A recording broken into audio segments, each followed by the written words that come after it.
cause are the people I truly serve. The root of all our evil, it begins with the Federal Reserve.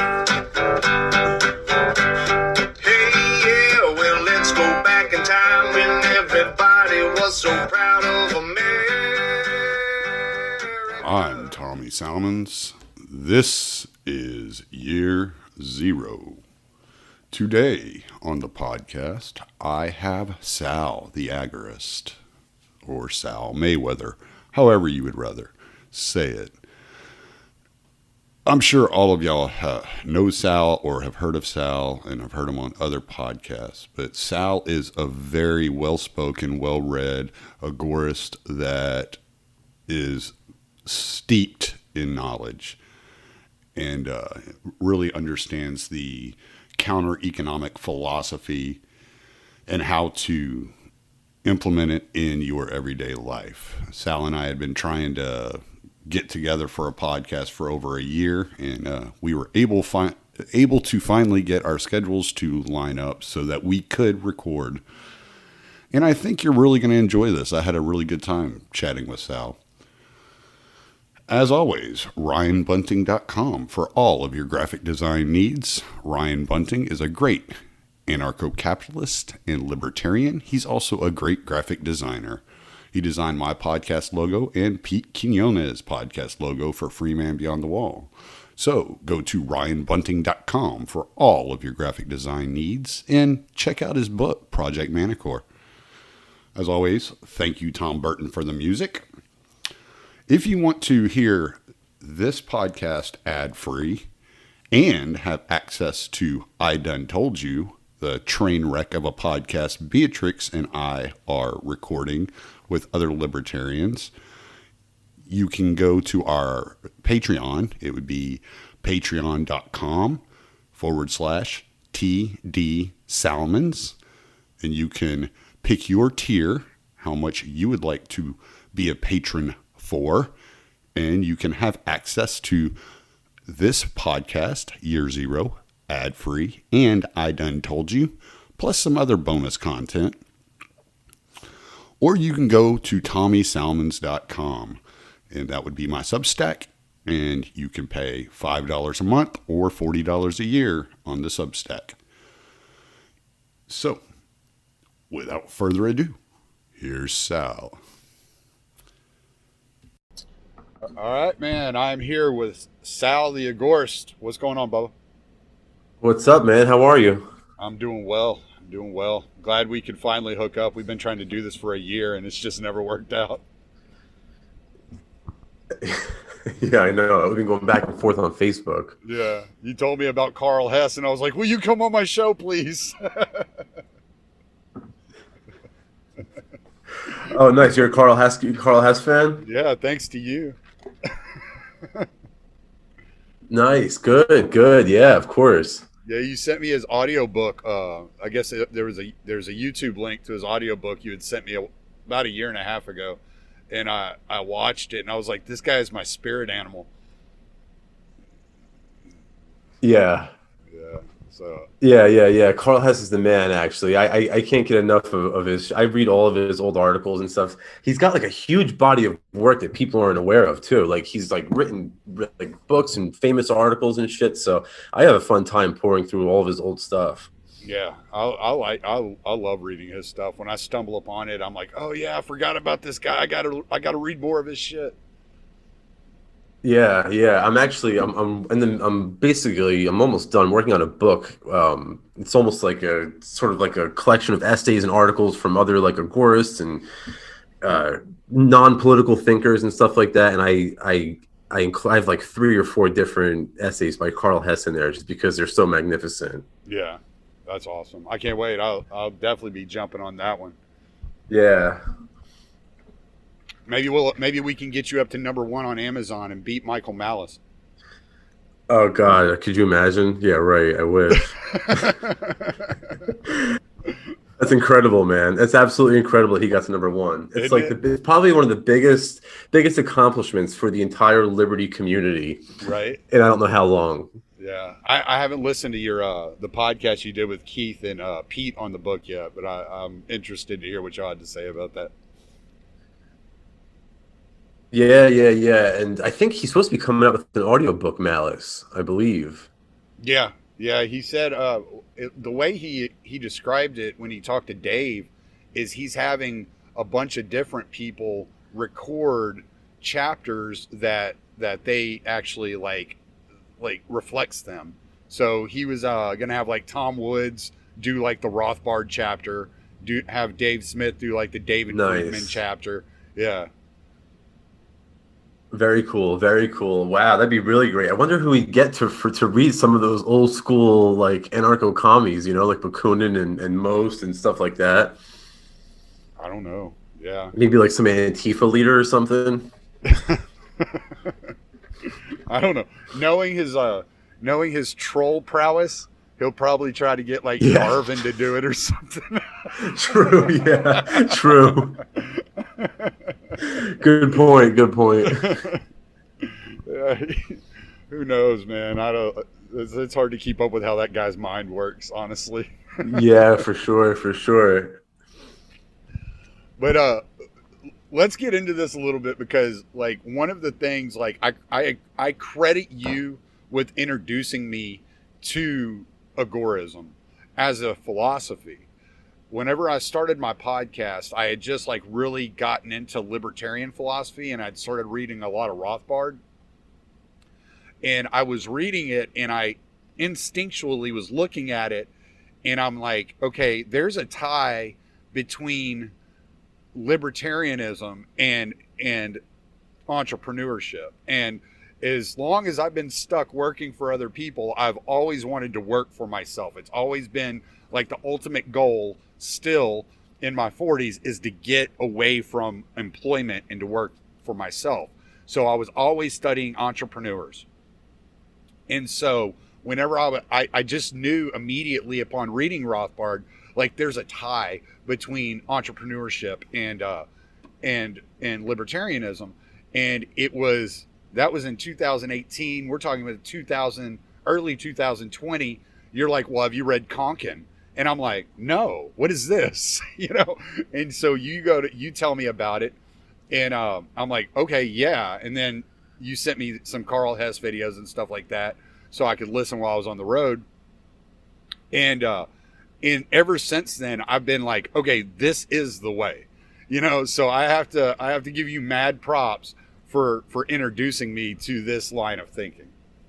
For sure. And like, the way I see it, I think the way Sam Konkin saw it is like, in a free market, we know from Rothbard, like you said, it's almost like there's this link. We know from Rothbard that in a free market, it's the entrepreneur who allocates resources. So, what I always say is that if you want to allocate resources away from the state, you have to be an entrepreneur to do it. And that's why Konkin stressed entrepreneurship. That's why basically every agorist out there today, including Per Byland, everybody, it's and the other thing too is, if all wage earners automatically have a portion of their earnings deducted and given to the government.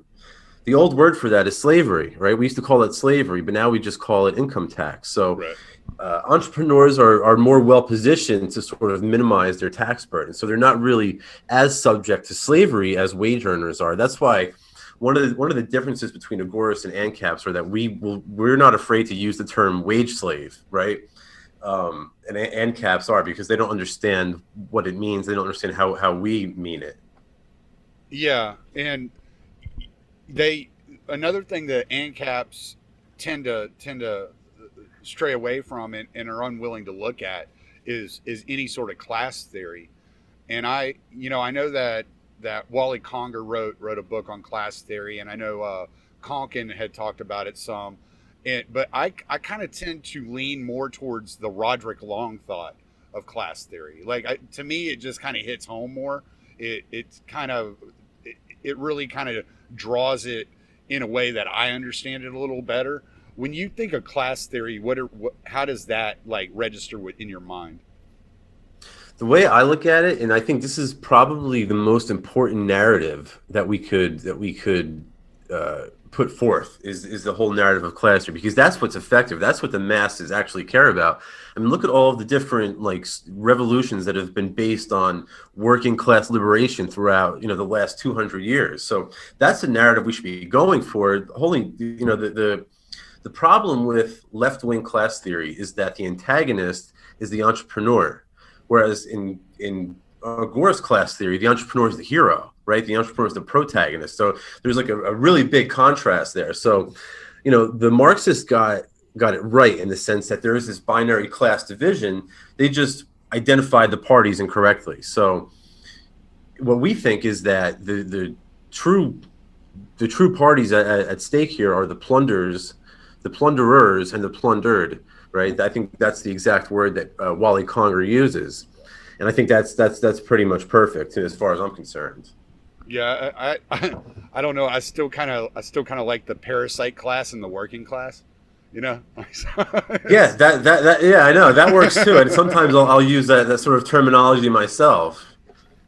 Yeah, I for some reason it feels like, at least in modern day, that it has a little bit more punch to it.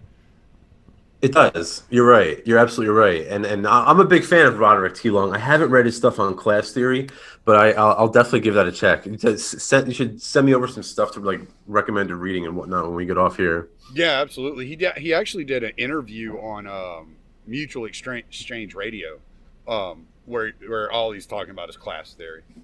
Okay. I'll check that out. It was kind of funny because that little pompous kid that's interviewing him at one point is like, so what you're saying is blah blah blah, and he's like, no, that's not what I'm saying, you're not listening, or some shit like that. It's kind of like, dude, chill out. Like, but Roderick T. Long is the man. I'm a big fan of him. Old school agorist. I have way back in the day. I have a friend of mine who has a contact to him, and I'm trying really hard to get him on the show. Yeah, for sure, definitely. Yeah, that would be a cool interview. Yeah, he's got some ideas in terms of the property that I can't really get on board with, like the idea of homesteading public property, some interesting stuff like that. But other than like some niche differences, I'm well on board with all of his stuff. Yeah. I don't know. I'm kind of for the homesteading public property. I'm like, yeah, why not? It's public property. Just I'm for homesteading public. I'm for all that. But I think I think that's what should happen to all of these like national parks and shit. Right. But I think his idea is that just as an individual can homestead land, I think his claim is that the collective can also homestead like the commons or something. Oh, like that. Okay. I don't think I've read that. Yeah, right. And I just immediately go back to Rothbard. Like only the individual can act. Only the individual can act. So. Yeah, I mean, talking homesteading, I mentioned it last night or the night before when I was talking to Cotton. But one of the first time I was reading Rothbard, For a New Liberty, and reading that book, and it got to the part where he's talking about the slaves were the rightful owners of the plantation, I was just like, holy shit, yes. Yeah. And what's interesting about that is that Walter Block turned that into a whole paper justifying slave reparations based on the idea of property rights. And the right libertarians, like, they lost their shit when Block said that stuff. They were like, slave reparations, what are you talking about? And he's like, no, I'm not talking about race-based reparations. I'm talking about property rights-based reparations, right. Yeah, no, and you got to love Walter Block for that, like his book, Defending the Undefensible and shit like that. I mean, he's just not afraid to go into any territory. And it's just like, whoa. Oh, yeah. And I think he's actually working on a new Defending the Undefendable as we speak, which will be really, really great. Yeah, that'd be cool. So talking about the homesteading and all that, one of the things I've been focused on the last couple of weeks is the supply chain. But what I haven't been able to piece together in my mind, and so I was hoping maybe you can help me out with this, is Bill Gates bought up 242,000 acres of farmland. And I'm looking at this, the way that the supply chain has been broken over the last year, due mainly to the lockdowns, but there's been a lot of other things happening as well when you get into some of these hacks here recently. And so I talked to a guy who goes by the Huntsman on Twitter, and he's a supply chain expert. And he's telling me we're looking at least another 2 years before the supply chain gets back, right. It corrects itself. And so I'm thinking, and I'm like, okay, so this is the perfect time for people to be really learning how to grow their own food, trying to grow their own food, trying to take care of themselves, trying to get, as I posted an article earlier, and I think I've shared it with you before, where they're talking about white market agorism, and they're talking about using like homesteading and things like that as an agorist approach. And so I'm thinking about that avenue and how people can utilize this white market agorism and the strategy of homesteading and prepping. But then I'm watching these billionaires buy up these large swaths of farmland and not only choking off the small independent farmers, but also driving up the prices of land. And so I'm wondering, like, what is your idea on how to combat that sort of strategy? Well, I think you're 100% right. I couldn't agree more. And Gates and all these other billionaires are buying up farmland, and the reason why they're buying it up is because there's all sorts of farming subsidies that the government puts at play. So in other words, they try to control the price of potatoes to appease the potato farmer. So what they'll do is they'll actually pay people not to grow potatoes. So if you have a big piece of property in the middle of Idaho, you're a good candidate to take a bribe from the state in order to not grow potatoes, right? And that just artificially inflates the price. So obviously the answer we know is to get the government out of the situation. But I also think you're right that the answer is to turn to counter economics, specifically vertical counter economics, which is like going back to Carl Hess, right? DIY, come up with your own local production facility that bypasses state regulations. And whether that's growing your own food or mining cryptocurrency or 3D printing your own guns or whatever the case may be, that's what people are going to have to fall back on, because eventually I think you're right. A lot of this state mismanagement has distorted the supply chain, and eventually there's going to be a collapse coming. And God only knows what's going to collapse first or how it's going to happen, but we do know that that's inevitable. And when that day comes, we all better be ready. Yeah, one of the things I'm looking at is the rate of inflation at the moment, and especially when you look at like lumber, building supplies, it's insane. And I'm wondering if these guys aren't thinking that they need to get all their assets out of the dollar, and so that's why they're buying up so much land now. And they, because they've always had the opportunity to do it, but why now when so much is happening? True. Yeah. No, you're 100% right. That's a good point. I didn't even think about that, because a lot of the other billionaires are dumping their money into crypto and God only knows what else. Mm-hmm. And the Bill Gateses of the world, they don't like the cryptocurrency, so they're going to look for another hard asset like land or something. The Rothschilds famously said that they asked one of the Rothschilds, how has your family been able to maintain so much wealth over so many generations? And they said three things: gold and silver, precious metals, mm-hmm. land, and fine art painting. So three non-inflatable assets right there, and that's what the rich have always gone for: non-inflationary assets. Yeah, that's a good point. It seems like it's going to be really difficult for people in the cities, and I was talking to Ace last night about this, and how when the supply chain breaks, the cities are the ones that are going to be affected the most, right? And then what you're going to see is that crime flood out into the suburbs, the immediate suburbs right outside of the cities. And so, like me, I left the city 6 years ago. I was like, I'm tired of this. I don't like the direction this is all going. I went way out into the country, so I'm like out in the middle of nowhere. And we really haven't seen too many shortages. I mean, usually usually if we get it, it's like a week or so, and then we're back, the next week, and everything's fine.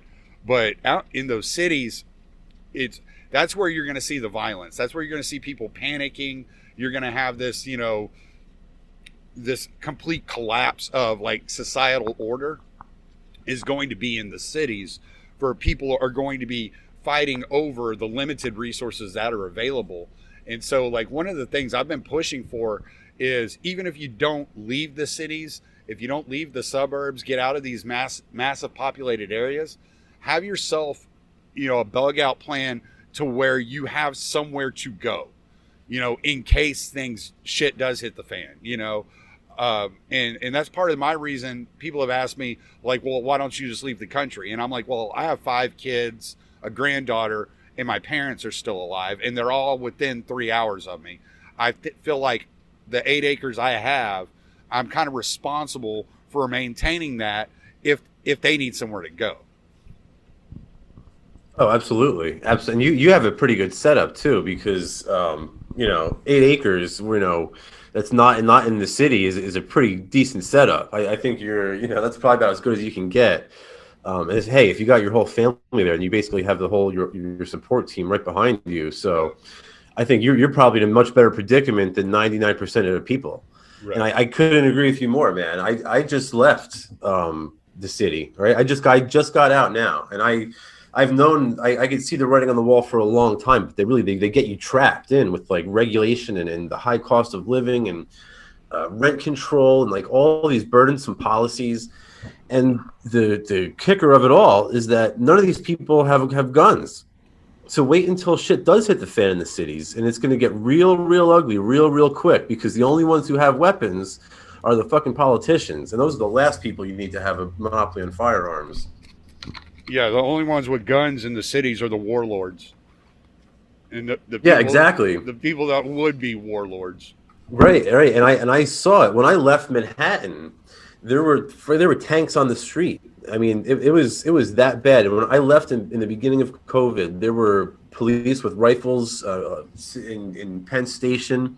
When, of course, if you got caught with something like that, you're looking at 10 to 20 under Comrade de Blasio's rules. So once I saw literal troops in camo with holding rifles in the train station and then tanks on the street, I was like, you know what? All the bars are closed. All the cool nightclubs are closed. There's no more Bitcoin meetup for me to go to because everything is shut down now. So I said, you know what? I'm getting the hell out. And I came here. I'm in sunny St. Petersburg, probably about 45 minutes outside of Tampa. I've made friends with the local ranchers. I don't have to worry about getting arrested for having a gun on me or for my 3D printing business. My taxes are a lot lower. So I got out of the cities, just like you said, man, and it was the best decision, the best thing I've ever done for myself. Yeah, and I kind of feel bad to say this, because people are having so much trouble with the supply chain, but I'm about to go fill up my deep freeze. There's a guy down the road who's selling slaughter hogs for $80 a pound. Or no, what was it? It wasn't $80 a pound. I think it was going to cost me $80 to get a 200-pound hog. I can't remember how he was charging it. And then I got to go get it butchered. So I got to go show up to his house, shoot the damn thing, kill it, throw it in the back of the truck, take it over to the butcher, get it butchered. So I'll have plenty of pork belly, which will make my wife happy because we'll have cracklings. So, and then can't beat that. There's a guy down the road selling fresh beef, $3.95 a pound. That's just pure agorism, because notice how like all that shit doesn't have. There's, it's like I said to my local rancher. He was complaining to me because I do the same thing you do. I buy it right from the rancher, pork, beef, honey, all of it. I buy everything I can, right, as close to the source as possible. And he was complaining to me about, how burdensome it is to comply with the USDA, I think it is, or the Agricultural Department, whatever. And he was explaining how much they drive up the cost of his product. And I said to him, look, man, you don't have to. I'll take the pig, right? Just like you said, you can shoot it on the spot, and I'll take it. No USDA inspection required. Mm-hmm. And you can see, his ears start to perk up. So I think that's the whole key, is making people realize the economic opportunity and that's why it's so key. We have to frequent these entrepreneurs, just like you're doing. Yeah. Well, one of the things I plan on doing, I have 11 chickens. I would like to have over 100 before the end of the year. And I want to have some goats as well. And then I have a stocked pond. So it's like my food's going to be taken care of. And that's like my main thing is I got to take care of these food sources to make sure that, and this is kind of one of the things I've been saying to people, and I think I'm going to be talking to BR about this next week a little bit, but I'll bring it up to you and see what you think about it.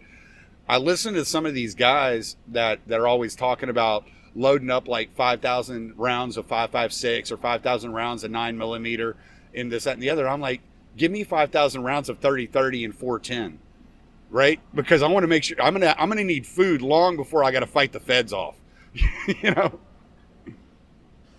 Yeah, I know. Well, that's the whole thing. That's what I tell people. I the most important ammo that you could stockpile is like small caliber. So even like something like a 22, because you don't want to waste the valuable ammo on a snack. So. Right. At the end of the day, though, it's important to diversify. You want as much of every kind of ammo as possible, because you don't know what the collapse is going to look like in particular. We're not going to know until the day that it comes. So It could be, look at what happened in Boston after the marathon bombing.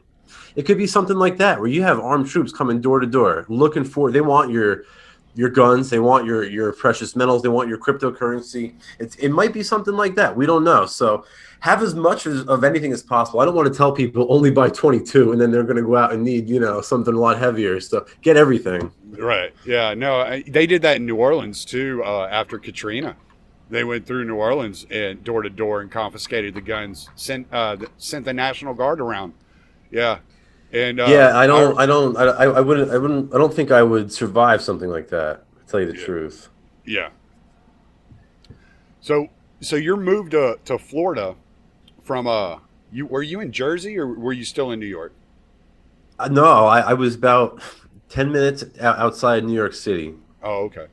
Right. Yeah. So your move, like, how did that go? Like, what was, you already kind of touched on what the final straw was, but what drove you to Florida, of all places? Well, I've got some family and friends in the area, and my buddy was telling me, how great it is and stuff like that. And then I ended up having the opportunity to take over for a condo in St. Pete from my buddy, and I jumped on it because the price was right. So I said, I'm friggin' 2-3 blocks from the water. You can't really beat the setup here. Plus, taxes are low. Gun laws are good. You can smoke weed. You don't have to worry about shit. So I figured I don't have to worry about the cops up my ass for dumb shit. And, the other thing too is, I got a citrus farm 15 minutes from here that I buy pure orange juice from. I got a ranch a half hour from here where I go and, like I said, I buy pork and beef and honey from. So it's just a better life quality overall. You know what I mean? It's just a higher standard of living than it is up north. I'm telling you, man, I don't know if you've been up there recently, but they really have fucked that place up royally. Yeah, no, I haven't actually. Like 3 years ago, I made the decision with my wife collectively that I did not want to go up there anymore, and she started making enough money where I could afford to lose that money. So I stopped going up north period. Oh, you froze. Was my internet being funny? There it goes. I lost you there. Yeah, sorry about that. I can hear you now. Yeah, my internet froze up for a second there. So, no, what I was saying is I don't go up north anymore.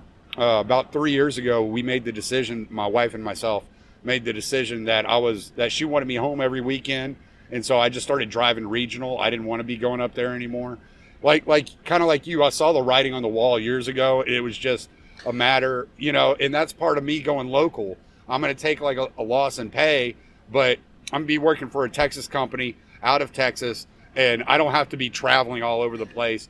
I don't have to worry about vaccine passports and all that shit because I know I'm going to be okay where I'm at. Yeah, and there's horror stories, man, of people driving through New York City with a friggin' shotgun in their back seat, and then they end up doing, 3 years at Rikers Island, they're not even from New York. So I mean, it's not even worth to do business in there. That's it's gotten to the point where you don't even want to do business in these places. Right, and that's one of the things I've been concerned with for the northern cities is I look at these truck drivers and they keep saying if these riots keep getting bad and they keep going on and they get worse and it keeps getting this Mad Max kind of feel, they're not going to go deliver. They're going to be like no, and then what are the people up north going to do?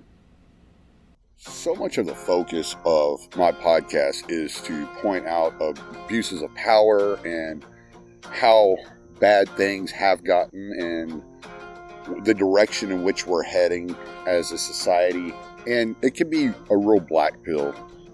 I've partnered up with Richard Grove to offer my listeners an opportunity to sign up to his Autonomy Course. The Autonomy Course is designed for people looking for solutions, people that want to shape their own future, people that are not willing to be at the behest of large corporations or the United States government or the banking system.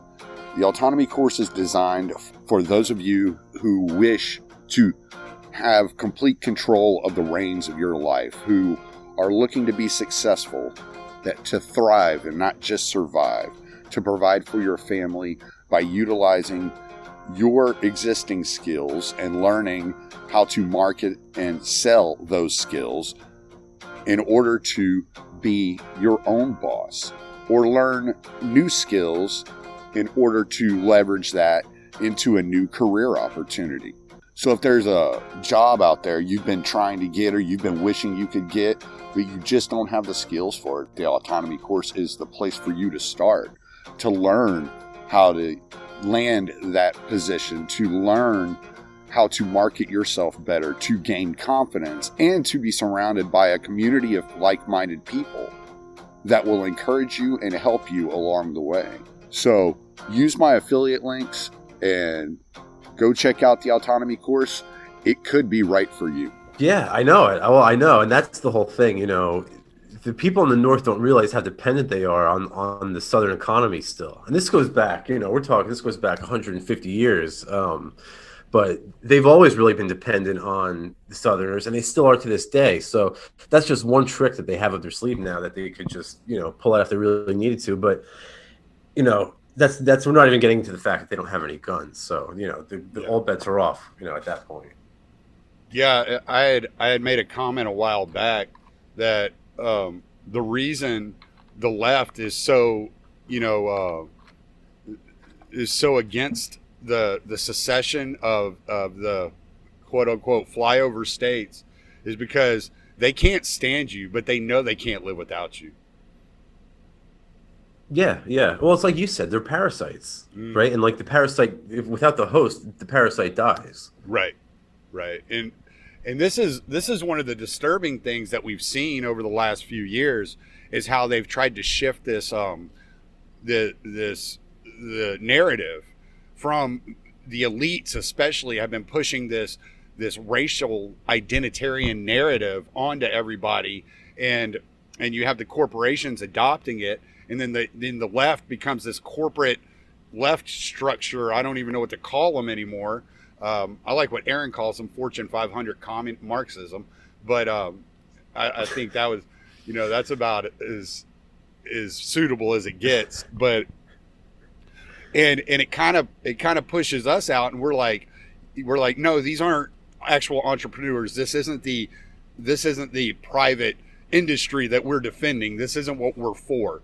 This is part of the corporate governance structure that is overhead, the hierarchical structure, and making people aware that is not the libertarian vision of entrepreneurship, of business, that it's more of a market, based society and not this corporatist based society. Yeah. is very difficult. Yeah. They sort of have successfully tried to like paint this caricature of like cartoon capitalism, which is like the monopoly man with the monocle and the top hat, whereas like you said, if you're referring to the corporate wing of a fascist regime, then we're not talking about libertarianism anymore. We're not talking about private property rights. Right. Sam made the distinction between, Agorists are very sort of anti-corporation, but there's a reason to it, right? We're not anti-entrepreneurship, but the difference between a corporation and something like a joint stock company, for example, is that a corporation exists via state charter, whereas a joint stock company exists vis-a-vis, its own membership. So anybody out there listening, if you're thinking about starting a corporation, don't, and consider joining a joint stock or starting a joint stock company instead, because that's the Agorist friendly alternative. But you're right, like these huge corporations, Chase Manhattan, Wells Fargo, Boeing, Raytheon, these aren't private corporations. There's nothing private about them. You can even, and God only knows, like the social media companies like Facebook and Twitter, how much money they're receiving in subsidies. I don't know off the top of my head, but I wouldn't be surprised if we did know what that number was, that we wouldn't qualify them as private companies either. So when they're going around censoring people, who knows how much of that is private and how much of that is actually public. Yeah, well, I mean, I remember reading a story a couple of years ago where Facebook was taking orders from Israel to censor Muslims on Facebook. And then you look at like the amount of money that the CIA dumps into these organizations through InQtel, and the millions up to billions of dollars every year they dump. It's like, okay, you call them private, I guess, but they don't operate in any private capacity. Right. They're making all their damn money off of taxes. Yeah, of course, true. You're absolutely. Especially look at like what these airlines did last year with these bailouts. I mean, there's nothing private about that company. For all intents and purposes, the airlines have been completely nationalized at this point, right? I mean, look at all this bullshit about. You need to wear a mask to get on the plane, and you need vaccine passports, and we got to shove a Q-tip up your ass before you fly to your grandma's funeral or something like that. Like they never would have gotten away with that stuff had they not received all of those bailouts in the year before, because they would have been subject to market pressures, right? And if one airline decided we're not going to force you to wear a muzzle, then the rest of them would have had to comply as well. But as usual, the politicians fucked it up, so no surprise. Okay, so did this? I've never looked into the history of the airline industry. Maybe you know more about this than me, but it feels like all of this started after 9/11. Is this all a result of 9/11 and the ability of the airlines to get away with these things? No, actually, this is a very old. It's actually a really interesting story. The airlines were cartelized. I don't know if you're familiar with Rothbard's concept of compulsory cartelization, but for any of your listeners out there who aren't, in a free market, a cartel isn't possible because, if a group of industry leaders get together and decide to set a price higher than market value, all it takes is one member of that cartel, one entrepreneur, to undercut them. And then the only choice they have is to either exit the market or lower their prices to market value. And what these cartelists figured out back, in the 1800s was that they can bribe congressmen and senators to enforce the cartel. So in other words, if an entrepreneur tries to undercut the cartelists, well, now if the senator is going to send police in to kidnap you, and if you resist the kidnapping, you'll be shot and killed. So it's this way. It's like that's how they maintain cartels, like the Federal Reserve, and that's what they used to do with the airlines. I think it was called the CBA, I believe it was the Civilian Board of Aeronautics. Okay. And only certain airlines could fly certain routes, and they could only charge certain rates and all kinds of crazy shit. And I think it was actually, I want to say Reagan or Carter, who deregulated the airline industry, and then it sort of started to flourish. But now that, after 9/11, it sort of has returned, right? We've got this whole 9/11, like, technocratic fascism going on. So, yeah, they're completely, like, empowered to do whatever they want. We saw, like, videos on YouTube of these stewardesses acting like police officers with this mask stuff. So there's really no better example of, like, how, like, they've become, like sort of, like, fascist police. Right. Yeah, yeah, I hadn't looked into that. So it's basically like they did the railroads back in the 1800s. Then it's basically the same type of Exactly. deal. Yeah, yeah. And then, Exactly. well, Yeah. and then it's like you said. It's like now it's technocratic. They mixed all this fucking this panopticon of fucking technology that is constantly surveilling us, and that was one of the articles I ran across, or one of the things I ran across when Pete and I did that episode a while back, was this whole idea of ESG, which stands for what was it? Environmental, social, and corporate governance. And basically, what they're doing is the SEC has created a task force to ensure that investment firms are obeying or meeting these guidelines of environmental guidelines, social justice guidelines, and then corporate governance guidelines, which means they're having to have a certain amount of diversity, in their management. Basically, is what it's saying. Like they have to have so many transgenders on their board of directors, yada yada yada, and so it's taken away this whole meritocracy. Well, the thing about it is, if these investment firms, let's say these investment firms are owned by Merrill Lynch, right? And you have a 401k with Merrill Edge, who's a subsidiary of Merrill Lynch, then Merrill Lynch is on the hook for everybody they're doing business with, and how effective how they are regulating themselves against the environmental, social justice, corporate governance guidelines. So now you, as a 401k investor, are now being subjected to the same types of scrutiny that these big investment firms are being subjected to. And if you're not obeying these guidelines, then they'll just cut you off. Like you're not going to be eligible for loans, insurance, any of this shit. And it's fucking creepy, man.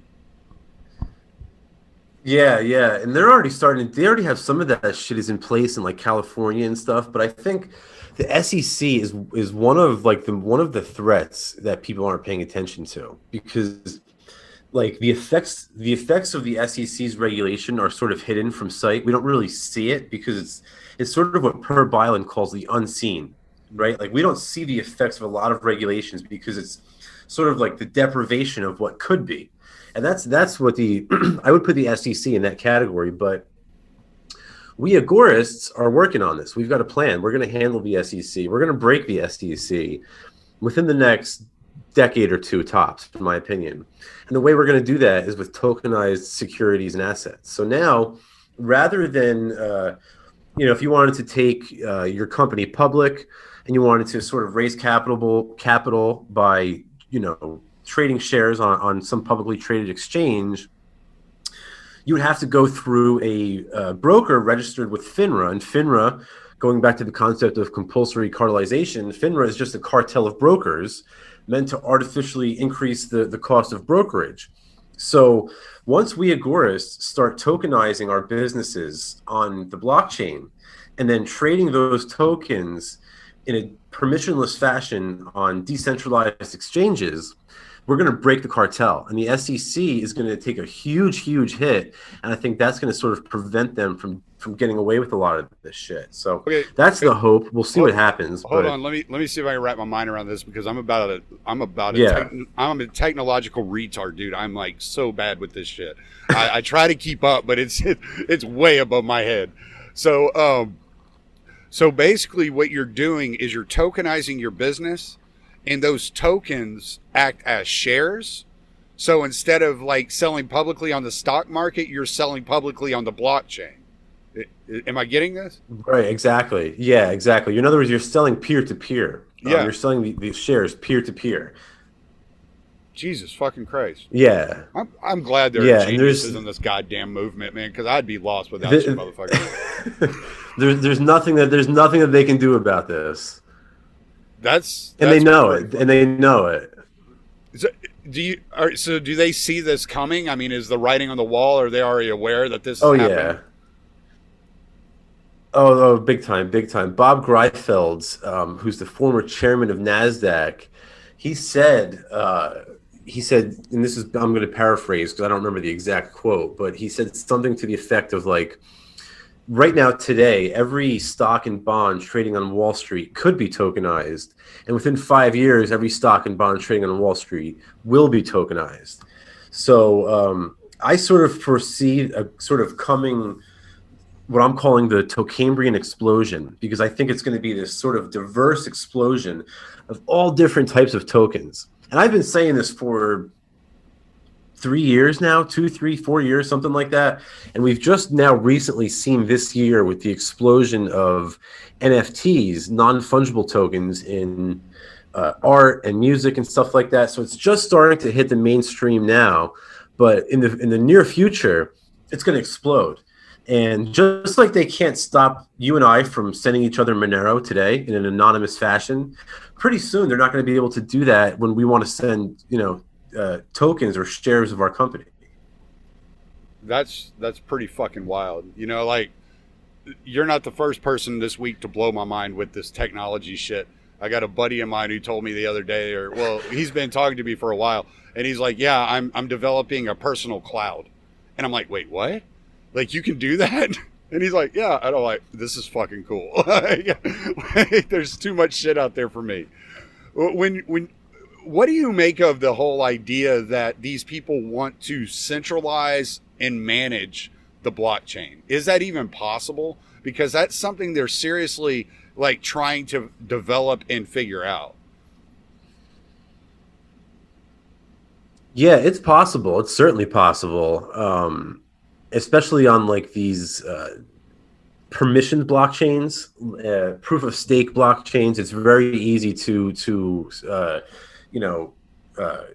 I think they call it, I forget what the exact term is. There's like, it's an attack of some sort. I forget the exact word. I'm drawing a blank, but they can actually attack the chain if they have a greater amount of hash power. So the whole idea is that you want to sort of keep the network as decentralized as possible.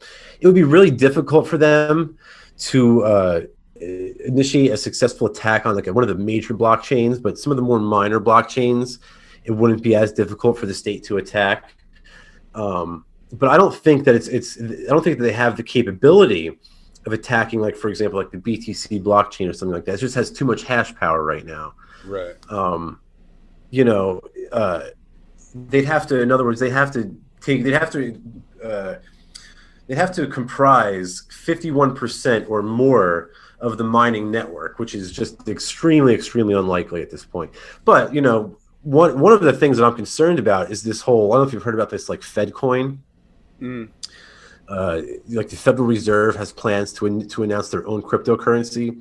Yeah. And what I think is going on there is that with this inflation, with all the stimulus, the problem is the more they do it, the less effects it has every time, right? It becomes less potent every time. Mm-hmm. It's just like a junkie taking a shot of dope in the arm. Every time you take that hit, those effects are gonna go down and down and down. Well, it's the same thing with monetary stimulus. And one of the ways that they can combat that is targeted injections of liquidity. They could say, okay, here's $5,000, but it can't be spent on gold or silver. It can't be spent on crypto. It can't be spent on guns. It can't be spent on land or seeds.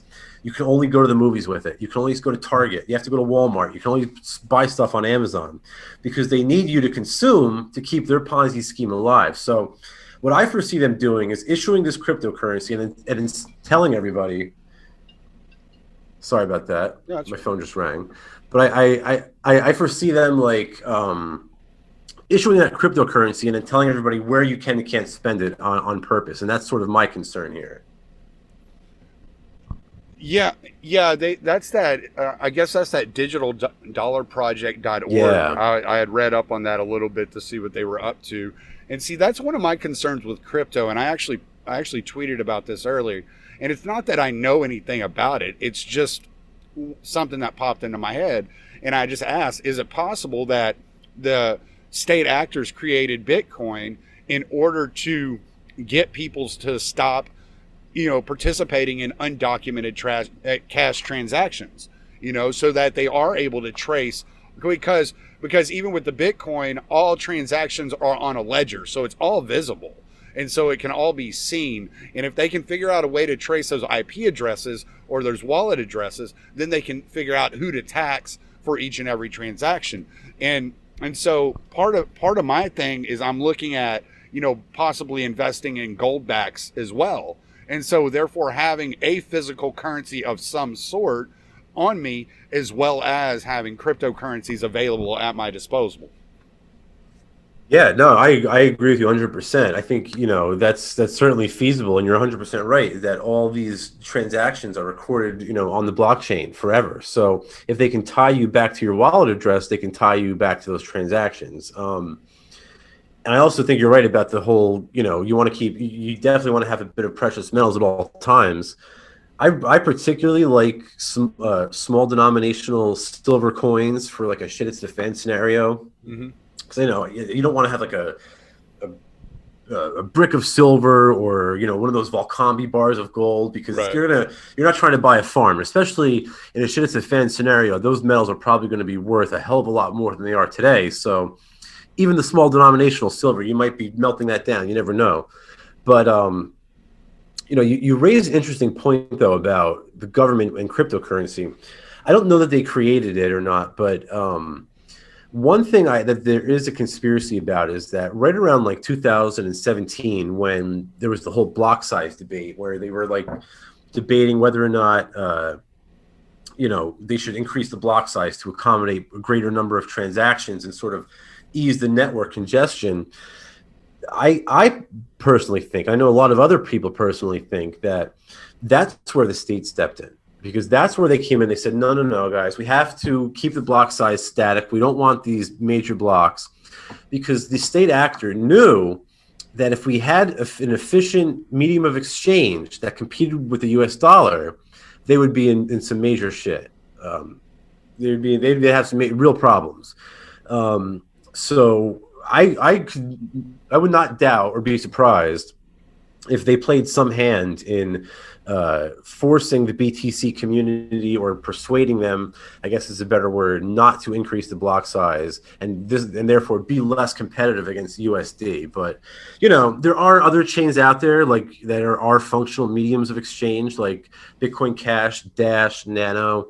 There's also, to your point, there's also privacy coins out there like Monero and R and stuff like that. But, who knows? This is what Hayek, he spoke about competition being a discovery procedure. And that's what we're finding out, because in a true shit's defense scenario, then we're going to find out, is it Bitcoin? Is it Bitcoin Cash? Is it gold? Is it silver? Who knows? But we're going to find out one way or another, unfortunately, right. I think. Yeah. Yeah, I know. And that's what's really funny is I look at this, and something I've always said ever since I've discovered libertarianism and really gotten into it. And I'm like, libertarianism isn't security. It's not safety. It's scary. Like right. Things happen. And I look at it all the time, and I'm kind of like, okay, these Bitcoin numbers are about as fluctuating about as much as my listener numbers on my podcast. This is wait, what's happening here? But the one thing that's kind of discouraging about Bitcoin, getting away from all the conspiracy talk and all the the involvement in the government, is the transaction costs, and that's something that's number one. That's something I look at, man. I went to move my own Bitcoin from one wallet to another, and it was going to cost me $25 worth of Bitcoin. I was like, wait a second, I'm not giving this to somebody. I'm moving it to my own wallet, like just to a different wallet. And so I was like, well, this fucking blows, And so I'm looking at that now. Rollo had told me I need to look into the Lightning Network. What do you know about the Lightning Network? The Lightning Network is an off-chain solution to the scaling problem that BTC makes. There's been different. Once the network in 2017 became so congested that it was basically unusable. People were paying ridiculous amounts to move, money around, because everybody was trying to make a transaction. So there were a few different proposals, and in the BTC community, what they did was they went with like the off-chain scaling with Lightning Network, whereas BCH and BSV, they just raised the block size, right? BSV has these huge blocks where you can put movies and albums and books on the blockchain. BCH has bigger blocks than BTC, but smaller than BSV, and that's for the whole purpose of just transactional capacity. Mm-hmm. Now, when they move stuff off chain in BTC, it's a tricky issue for a number of reasons. As far as I'm concerned, if it's off chain, it's not Bitcoin. Number one. Number two, there are these things called justice transactions, where with these justice transactions, if you and I have a channel open and one of them, and it somehow gets closed in a way that's not kosher, then all of those funds in the channel will go to, whoever the other party is. And the idea is we're trying to deter bad actors. And I don't really know how I feel about the idea of engaging in a currency that uses deterrence. Because I think deterrence is basically a violation of the non-aggression principle. You only have the right to punish people for property crimes, not for deterrence. So I don't agree in a moral basis with using justice transactions. Number one. Number two, if it's off chain, it's not Bitcoin. And number three, adoption with the Lightning Network has been pretty slow.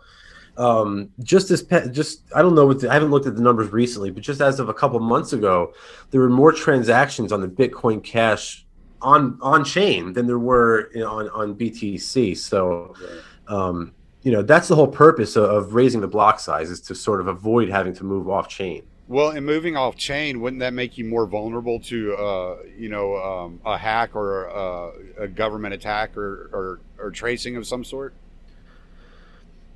Well, their idea is no. Like, if you ask a Lightning Network advocate, they would say no, because there's all sorts of code and cryptography involved and stuff like that in the Lightning Network.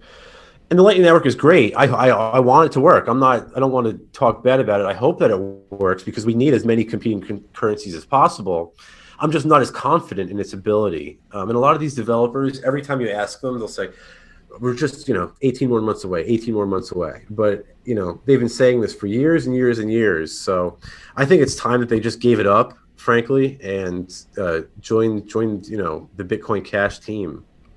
Yeah, and see, that's one thing I've done to diversify is I traded some of my Bitcoin for Bitcoin Cash and Ethereum because I felt like, well, they have lower transaction fees, so I'll be able to purchase things with these and it not cost me an arm and a leg. It's not going to be much different than scanning my debit card or whatever. So it's not going to. And that's the way. By the way, that's how it was in the early days of Bitcoin, right? It was never supposed to be this like glorified savings account where, oh my God, look how much money it is today, and like, oh my God, we're rich. Like, it was never supposed to be that way. And before like 2015-ish, it was very like cypherpunk. It's about the Silk Road and like, look, I can send money to you secretly, nobody could ever know. And like a lot of that is lost when the finance bros entered the market and the investors and the maximalists and stuff like that. So I hope to see it go back to that purpose of being peer-to-peer cash as Satoshi defined it. Yeah. Well, you brought up the Silk Road, so has there been any updates on Ross Ulbricht in the last couple of years? I really haven't heard anything since the documentary came out, and I haven't really heard anything. So do you know anything about what's going on with that? Ross just spoke at the Bitcoin Miami conference. Man, if you haven't heard that speech, I can't recommend it enough. It is heavy stuff. I mean, it's just mind-blowing. It's the best speech that was given, the most important speech that I can remember in a long time, but it was certainly the best speech given at Bitcoin Miami. Unfortunately, there doesn't seem to be a lot of progress with getting him out of that cage. There was a lot of hope and speculation that Trump was going to do the right thing, but of course he didn't. And now, I'm sure at the end of Biden's term, there will be more hope and speculation, but I don't foresee that happening either. I'm not big on petitioning the government or anything like that for anything. I'll make an exception in Ross's case and I'll sign that petition. But I don't think that's going to be how he gets out of jail. If Ross does ever see the light of day again, I think it'll be vis-a-vis being let out of jail by revolutionaries after the collapse of the state is much more likely. I know that sort of sounds conspiratorial, but I think it's much more likely than him walking out of prison on their own accord, Right. Yeah. No, I didn't know if there were any updates, but I will definitely go see if I can't find No. that speech, and I'll listen to Yeah, that for remind me. sure. I'll send you the link. It's really heavy stuff. All right. Yeah, we'll do. All right. Well, let's. I had something else on my mind. It just kind of slid away. I want to. I want to get into finding people that will, number one, finding local farms for people that don't know how to do that or have never looked for that. What is the best way to go about looking for those? Well, nowadays you have so many resources at your fingertips. If you can use the internet, great. Another good way to do it is just to take a ride through the country and see. Just stop at a local farm and ask them, hey man, what do you grow and what can I get from you and for how much? It's one of the best ways to do it, frankly. This is one of the best ways to get your food.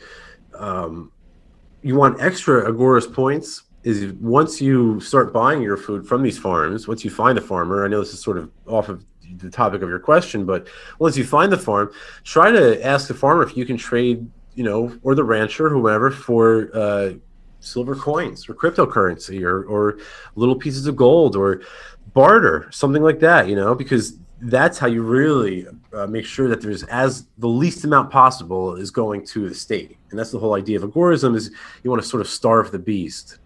Right. Well, no, actually, that's where I was going to go next. Is how to market in your local communities to get places, accepting cryptocurrency. I know that I just heard a story the other day that a gas station network up in the Northeast is starting to take Bitcoin. Skeets, they're starting to take cryptocurrencies.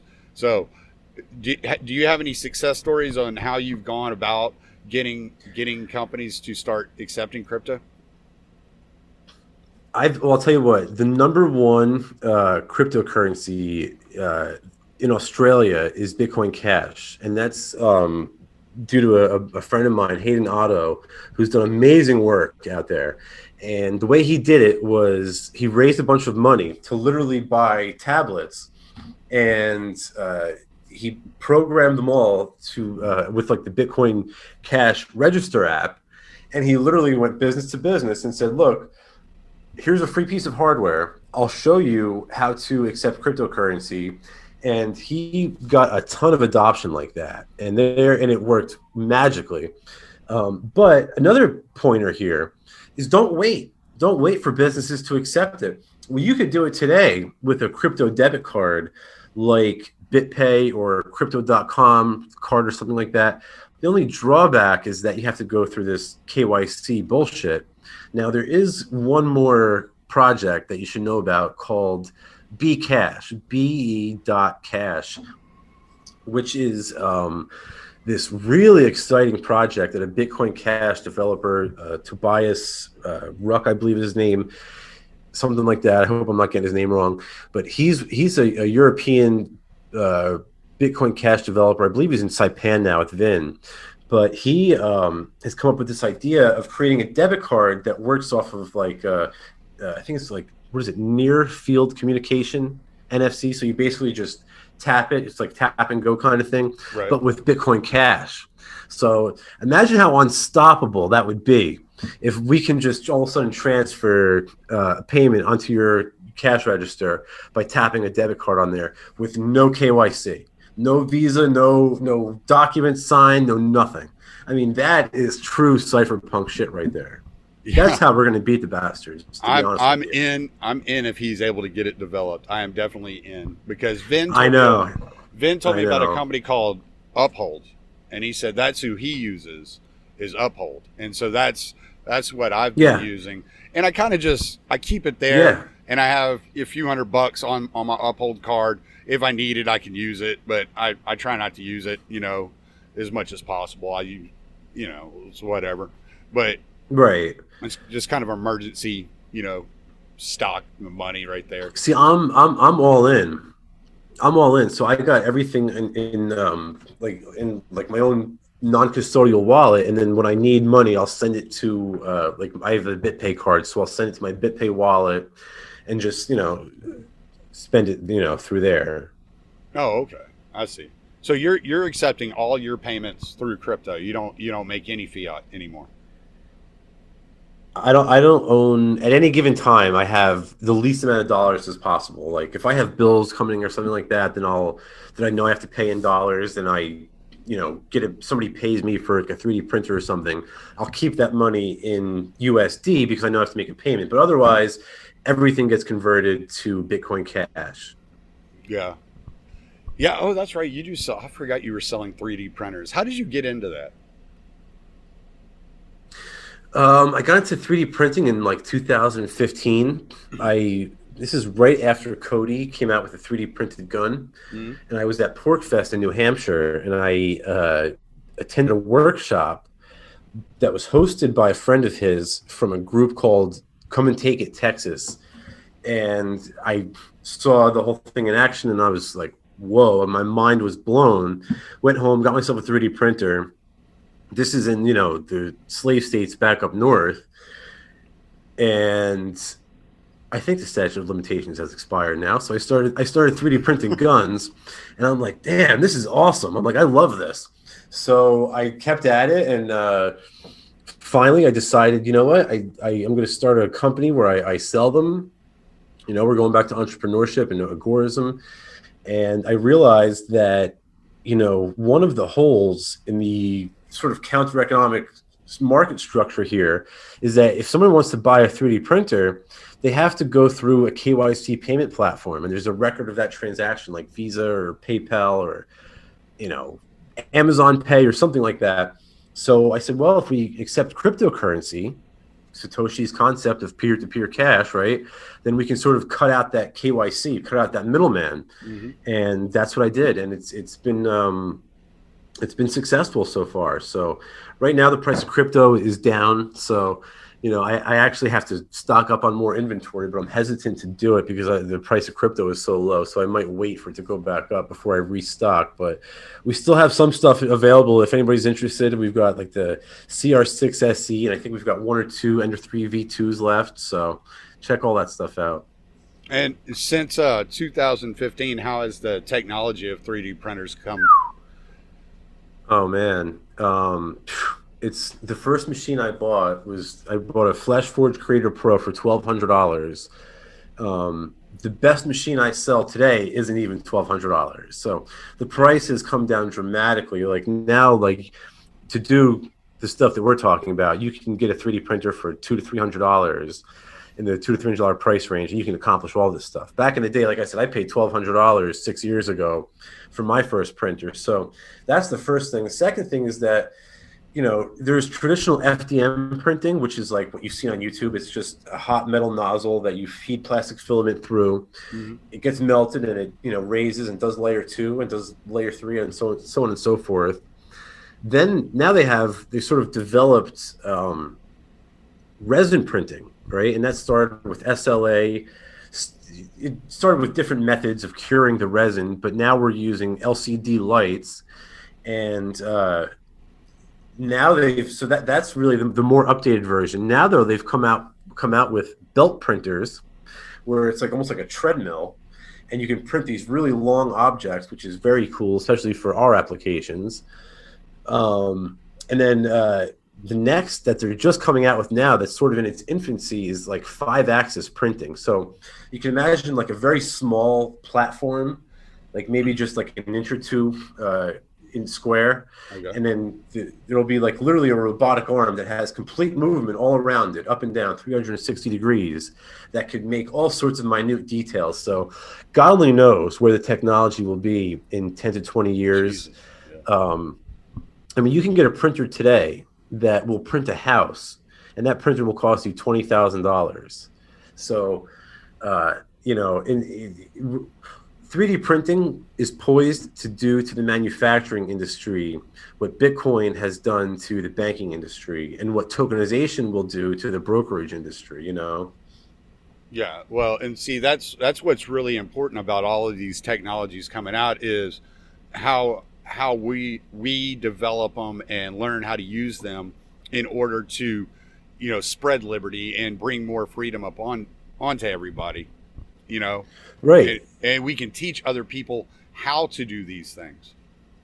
Then that's the whole key. It's all about disruptive entrepreneurship, right? And combining Carl Hess's, vertical counter economics with Konkin's peer-to-peer trade, like that. That's the formula. That's what works. We know it. And that's why I get on a lot of party anarchists that they get mad at me because I tell them, we should be teaching people how to live free rather than convincing them that they are. Let's show them how to live free, show them that they already are free and that the tools are there to take your freedom back. That's how we're going to win, in my mind, at least. Well, they don't get mad at you because you say that. They get mad at you because you're a bomb thrower. So True. No denial here. Because I read what you say and I laugh about it and I'm like, well, I get where he's coming from. And it's like I was talking to John Odermatt the other day and I was like, look, dude, I don't give a fuck what you people do one day every 2 years. That shit don't matter to me. So what are you doing the other 364 days? Exactly. You know what, dude? That's better than I've heard anybody else put it before. I'm going to actually use that line if you don't mind. I don't mind at all, because that's kind of one of the things I've been trying to figure out is how do we communicate to these anarchists to stop, like, get their fucking nose out of the damn book and start living anarchy. That's the whole key. And it's like, what Konkin said was, and Konkin quotes Yoda here, and he says, "Do or do not, there is no try."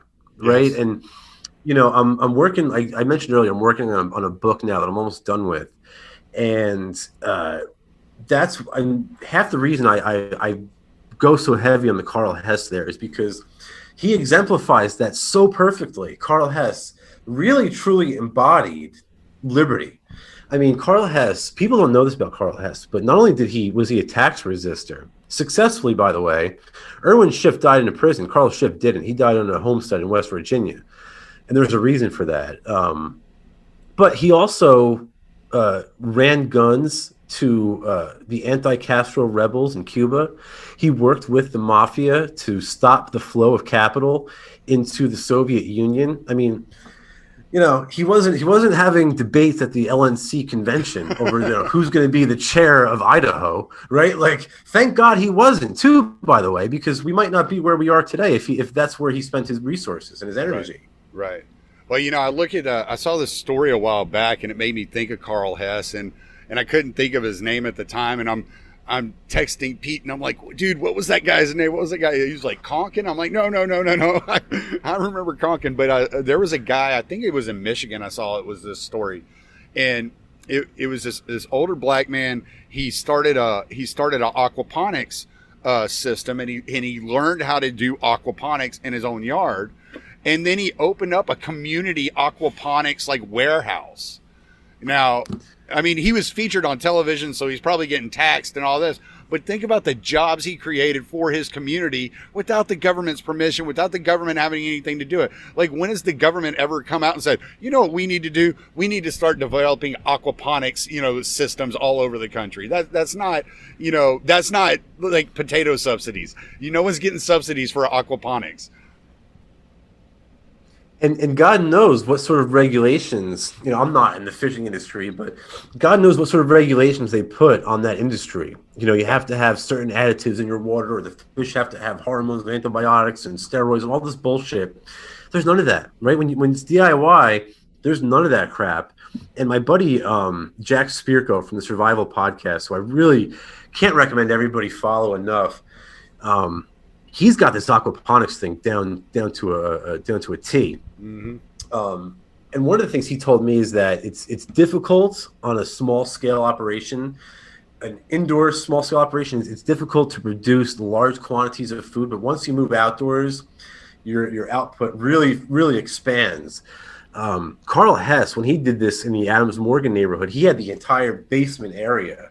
I don't know how big it was, but I'm fairly sure it was like a expansive, like, downstairs area of a building. So, you definitely need some room. But man, any sort of local production facility like that has the inherent nature of, again, bypassing, state regulations. And you know, look, another example of this is you're saying with chickens and eggs, right? Mm-hmm. In America, you're supposed to wash all chicken eggs, right? And that's to you know, for salmonella or some bullshit like that. But in Europe, they have the opposite law for the same reason.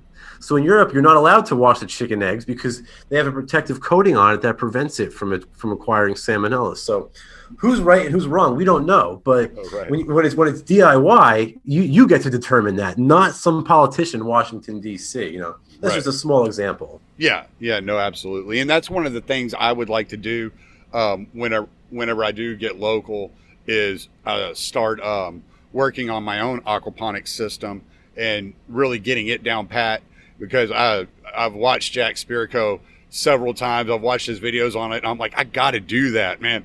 And so when I get mine down pat and I figure it out, I actually plan on marketing myself to build them on other people's property and install aquaponics for other people. And if I can go complete entrepreneur in that area, I'd be perfectly happy.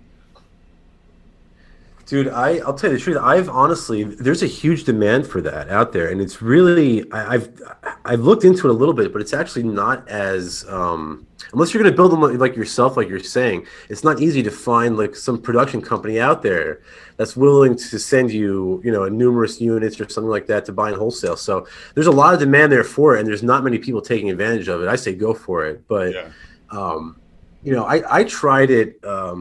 When I was up north, I tried it in my little apartment, and the way I did it was I took I had an NFT, which is nutrient film technique for any listeners out there, and I had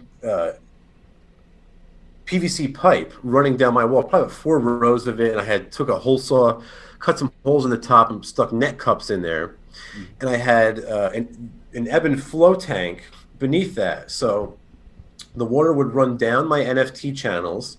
It would land into my ebb and flow bed, and it would naturally fill up. And then the bell siphon would trigger, and it would empty everything out into my fish tank, which was on the ground. And then I had a pump running the water back up to the NFT channels. And it was great. It was a lot of fun. I was able to grow, you know, small scale herbs and greens and stuff like that. But you know, for like fruiting vegetables and plants and stuff, I needed like a much stronger light than I was using. And I had everything. I had friggin' galaxy lights. I had full spectrum LED strip lights going, and it just wasn't enough. And my cousin was an electrician, and he's like, man, I'll get you a light. He's like, I got you one from work. And he comes back like a few days later with a friggin' street lamp, man, like the kind that you see off like in the street, like over the road. Yeah. I'm like, dude, I'm gonna go blind if I keep this thing in here. You know what I mean? I got 2 cats, and I said, we're all gonna go blind. So I said, you know what? Enough of that. And I scrapped that. And then that's when I was talking to Spirko, and he's like, yeah, man. He's like, if you're gonna do it indoors, he's like, you know, you're just better off moving your whole operation outside. So now that I'm in Florida, though, I'm not in like this urban concrete jungle. I have a little bit more freedom, and maybe I'll be able to do that soon. That'd be cool, man. Well, we've been going over an hour now, and I got a few more hours to drive, so I want to go ahead and cut us here. But go ahead and plug everything, man. Yeah, so anybody out there who wants to follow me on social media, it's either at Sally Mayweather or Sal the Agorist or Sal Mayweather. I'm on virtually every social media platform. You can check out my website at sallyagorist.com, where I try to keep everything under one roof. And of course, if you are interested in buying a 3D printer, you can get one for cryptocurrency at 3dprintergobur with 3rs.com. All right, man. Well, I'm going to stop this recording. Thank you for having me. Yeah, man, it was a pleasure.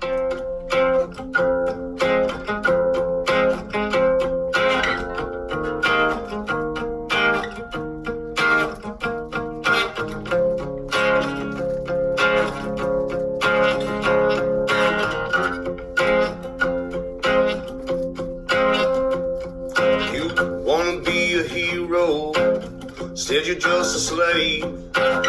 All your good intentions took you to your grave.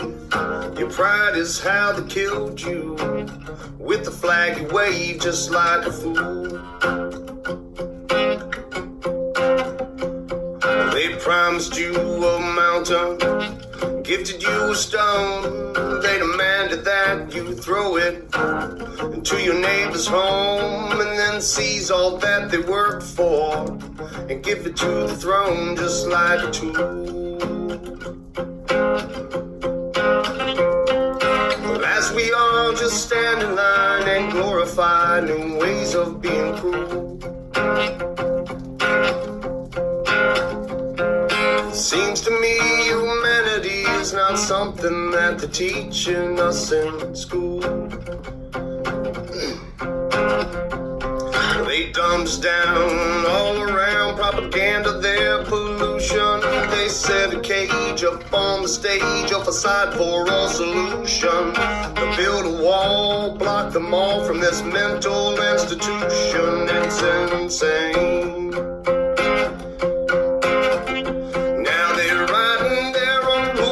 And they're crossing all their T's. They're fashioning their people to all wear beggars' knees. If you want a clean drink of water, well, you must say pretty please. It's all a game. As we all just stand in line and justify these crimes done in our names, seems to me authority and tyranny are both one and the same. Well, it's time to change the channel. It's time to set things right. Make them all rot with fear in their beds at night. Devour all their worthless souls and sacrificial right, just like we should.